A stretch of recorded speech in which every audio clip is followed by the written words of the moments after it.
it came to 8th grade, there were about 10 of us, 10, 12 of us that had been in youth group, all the same age in the same class. It came time for confirmation, and somehow our youth group tripled in size. We got to about 30 kids. Now, those of us that had been together the whole time of growing up, we looked at each other and we were not happy. We had been members of the church. It was our church. It was our program. And these other kids that just came to be confirmed had no right to be in that program. Of course, it was interesting because many of the other kids were just there because their parents were making them come, but that's a whole other story. But we kind of looked at that and we're like, well, they have no right. We brought the issue up to our youth director at the time, Jim, and we said, it's not fair that they get to do confirmation. We've been waiting to do confirmation for years now. We're waiting to do all of the fun stuff, the retreats, the other things. And he looked at us and he said, but that's not what confirmation is about. Confirmation is about one's relationship to God. So it doesn't matter when somebody joins the church. What matters is that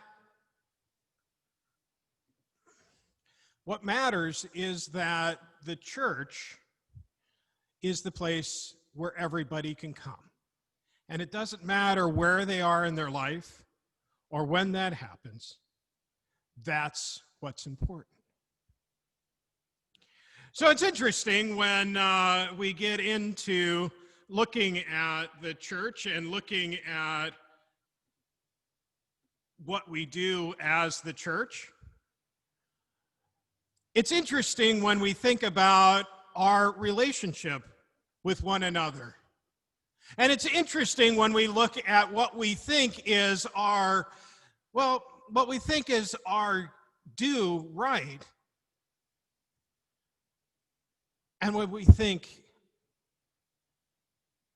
what we think is all ours. When we look at our lives, we look for what we can get out of this world. We look for what we can get out of this world through how we see the world.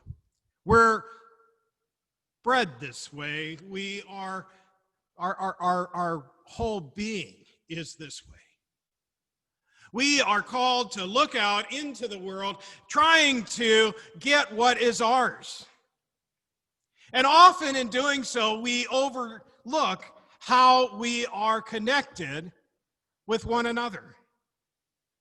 We want to get what is best for us, but we often don't see how getting the best for us often isn't the best for others. And sometimes we don't see how when we receive grace, others don't. Many years ago, I was in school and went to a coffee shop.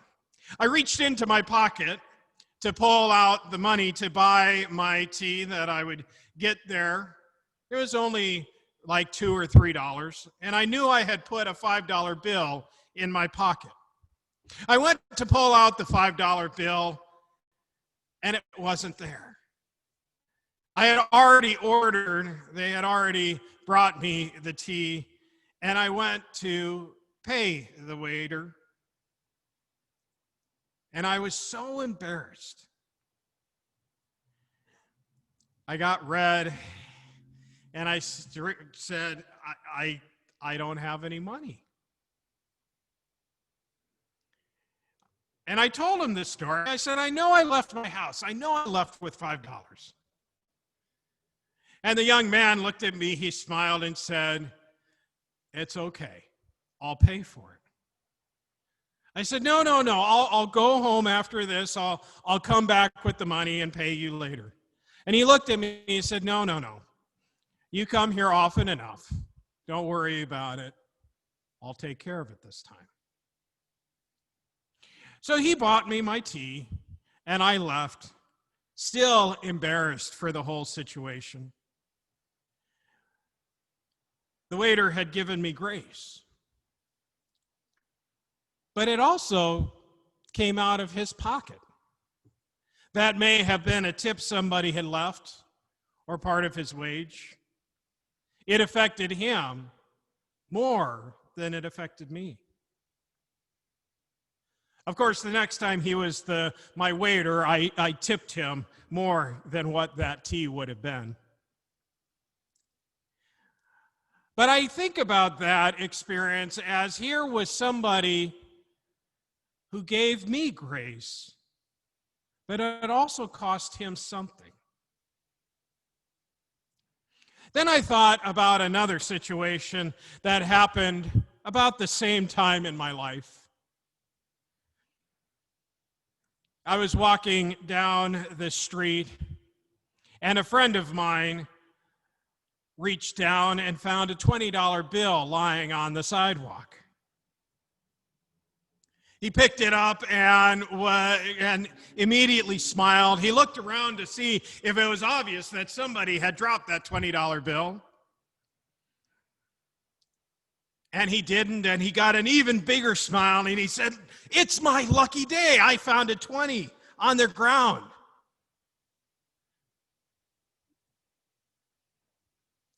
I looked at him, and my first response was to be insanely jealous.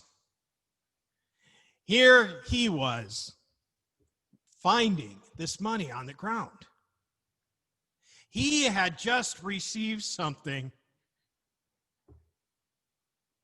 And, I kind of wanted it. I could have used that money. I thought of all of the things that I could have done with that $20. I couldn't accept the luck of my friend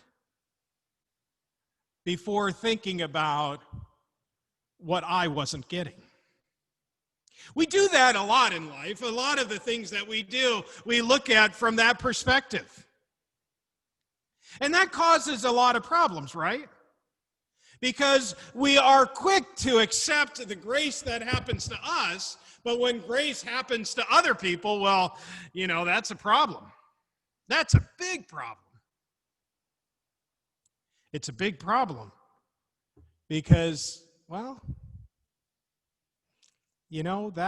is where we start to fall down the path. Because we look for things that are about us and not about the things that are about others.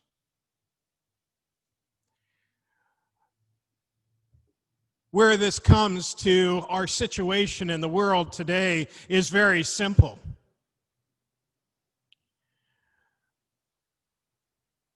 We who have been born in this country have been born into a moment of grace. We were born into a wealthy country. We were born into a wealthy place. We were born with certain human rights that were given to us. We didn't earn them or deserve them other than the fact that we were born at the place and time that we were. And we're quick to look out on the rest of the world and say, hey, too bad for you that you're not us. We look out at the situations in the Middle East and in Central America, and we look with disdain on what goes on there. But we don't recognize the privilege that we have from our own vantage point. And then we get to the point where we wonder, why are these people fleeing those areas? And we even come at times to say, you know what? We just need to send them back. They can deal with their own problems. And we forget the abundance of grace that we have been given. And we forget to extend that grace to others. We forget how hard it is for us to look at somebody else and say, hey, you need help. Let me give that to you. Sometimes it's easy and sometimes it's hard. Sometimes it costs us something, like that waiter that helped me that day.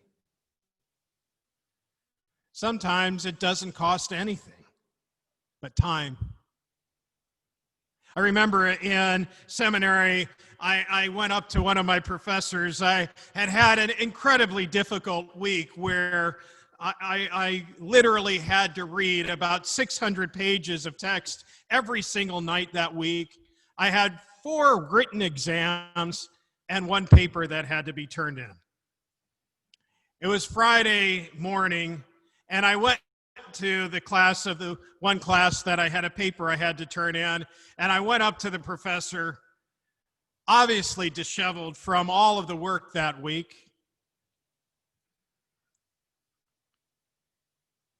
And I smiled and I said, "Do you believe in grace?"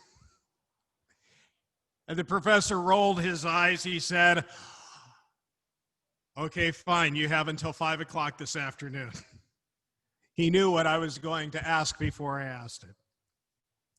He said, "Well, I wasn't going to be grading these until tomorrow anyway, so if you have it to my office by 5, that's when I'll be leaving.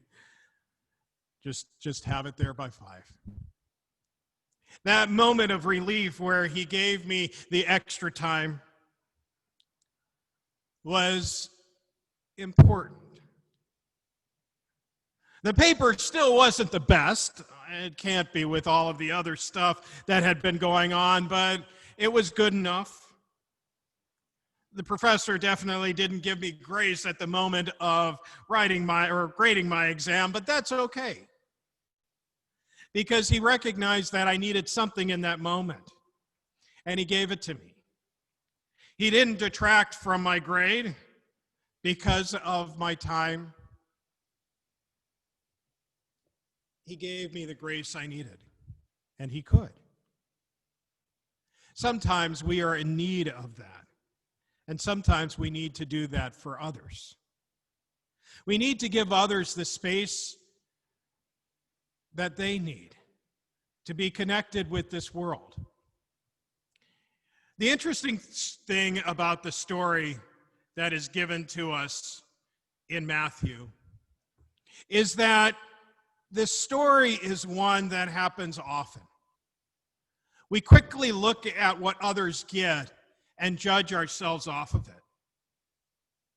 The story that is in Matthew is not about judging others. It's about judging ourselves and looking at ourselves. We don't know how God is going to work. And so we can look out at the world and see the way that God is working and think that God is working differently towards everybody. But what this story of the laborers tells us is that God works the same. God gives us what God gives us. It doesn't matter how long we have been in the journey. It doesn't matter how we have connected with it. God still loves us enough to treat us equally. Now, this doesn't mean to wait and be the people that are called to be last. In fact, there is a lot that comes to this story, and especially as we get into stories like the prodigal son and like the story of the Good Samaritan and others like that. We see that the gift of God is something that comes with that long-term relationship. But that grace that comes from God is extended to us because God is a gracious God. And God looks at us and knows how hard we have tried in our lives and knows how hard we work. and extends the grace out to us. Because what's most important for God is that we are faithful. No matter whether we are faithful for days or whether we are faithful for years, it's that we are faithful. The other interesting thing about this story is it's about our long-term goals and our long-term ways. This is not a story that tells us we can believe this moment, forget another moment, and come back. This is a story that talks about the long road and tells us that whether we labor all day long or labor for a few years, we'll receive God's grace the same. But it doesn't say that we can purposefully put God off until the time arises when it's our convenience to worship God. When we look at what the master did in this story, is he goes out and recruits and recruits. He's not looking for volunteers as much as he's recruiting people that he has seen and brings them into the fold. This is part of our calling to be Christians, is to recognize that we're not supposed to worry about our place within God's kingdom. God has called us and he has made us whole.